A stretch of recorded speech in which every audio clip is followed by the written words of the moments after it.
ഒരുപാട് വർഷങ്ങള് 5-ാം തീയതിയെ മാത്രം സ്നേഹിച്ചിരുന്ന ഒരാളെ കഴിഞ്ഞ ദിവസം ഞാൻ കാണുകയുണ്ടായി. ആള് ടീച്ചറായിരുന്നു, ഇപ്പൊ അല്ല. അപ്പൊ ആ സമയത്ത് 5-ാം തീയതിയാണ് ശമ്പളം കിട്ടിയിരുന്നത്.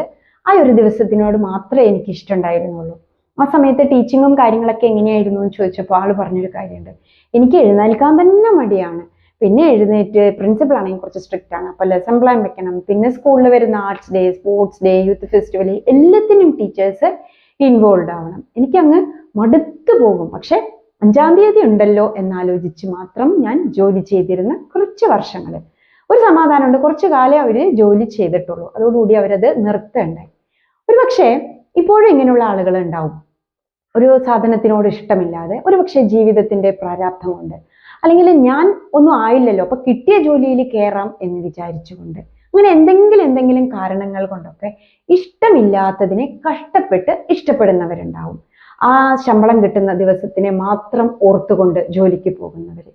അവരോടാണ്, നിങ്ങൾ ഇങ്ങനെ ചെയ്യുമ്പോൾ ഒരുപാട് ആളുകൾ ഇങ്ങനെ കഷ്ടപ്പെടും നിങ്ങളെ ചുറ്റി. ഇപ്പം ഒരു ഗവൺമെന്റ് ഓഫീസിലാണെങ്കിൽ ഒരാള് സഹായത്തിനാണല്ലോ വരുന്നത്, അന്നേരം നിങ്ങൾക്കോ താല്പര്യമില്ലാത്തൊരു ജോലിയാണ് ചെയ്യുന്നത്. എങ്ങനെയാണ് ഈ കാര്യങ്ങൾ അന്വേഷിച്ച് വരുന്ന ഒരാളോട് പോസിറ്റീവായിട്ട് നിങ്ങൾക്ക് സംസാരിക്കാൻ പറ്റുക? പോയിട്ട് വരൂ എന്ന് സമാധാനത്തിൽ പറയാനായിട്ട് നിങ്ങൾക്ക് സാധിക്കും. ഇനി അധ്യാപകരെ കുറിച്ചാണെങ്കിലോ, അവർക്ക് പുറത്തുള്ള ഒരു കാര്യവും അറിയണ്ട, പുതിയ കോഴ്സിനെ കുറിച്ച് അറിയണ്ട, വേറെ പല അപ്ഡേറ്റുകൾ വരുന്നതിനെ കുറിച്ച് ഒന്നും അറിയേണ്ട കാര്യമില്ല. അവര് പഠിച്ചത് എന്തോ അതിങ്ങ് പറഞ്ഞു തരുന്നു, രാവിലെ തന്നെ വരുന്നു, അവരുടെ കുറെ ഫ്രസ്ട്രേഷൻസ്, കുറെ പിന്നെ എന്താ പറയാ, അവരുടെ ദേഷ്യം, അവരുടെ മടി, ഇതൊക്കെ കൂടി കുട്ടികളിലേക്ക് ഇട്ടു കൊടുക്കുന്നു.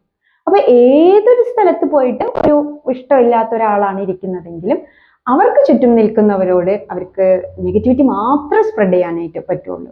അപ്പോൾ ഇനിയെങ്കിലും നമ്മളൊരു സാധനത്തിനെ ചൂസ് ചെയ്യുമ്പോൾ ഇഷ്ടപ്പെട്ടുകൊണ്ട് എടുക്കാം. ഈ ഇഷ്ടപ്പെടാത്ത ഒരു സാധനമാണ് കിട്ടുന്നതെങ്കിലും എങ്ങനെയെങ്കിലും അതിനെ സ്നേഹിക്കാനായിട്ട് ശ്രമിക്കാം.